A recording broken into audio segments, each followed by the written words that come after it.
প্রিয় দর্শক, আপনারা যে পোলটি দেখতে পাচ্ছেন, এটা আমাদের মাঠের মাঝে একটি নালা বয়ে গেছে।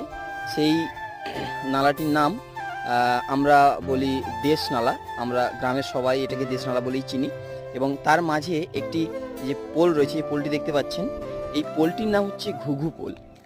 এবারে কেন ঘুঘু পোল সেটা আমি জানি না, তবে এই পোলের বিশেষত্ব হচ্ছে এই পাশের জলকে আটকে রাখা হতো এবং ঠিক একটা ছোট্ট ড্যামের মতো এটা কাজ করতো। কীভাবে না, এই যে দেখতে পাচ্ছেন, এই যে খাঁজ রয়েছে দেখছেন, ওই পাশেও খাঁজ রয়েছে এবং সেম একই রকমভাবে ওই পাশে দুটো আর এই পাশেও দুটো রয়েছে। এই খাঁজে পাটাতন, কাঠের পাটাতন রেখে এই এক পাশের জলকে আটকে রেখে সেই জল দ্বারা মাঠের বিভিন্ন সময় চাষবাস করা হতো। এটা হলো আমার গ্রামের একটি ঐতিহ্য আপনাদের কাছে তুলে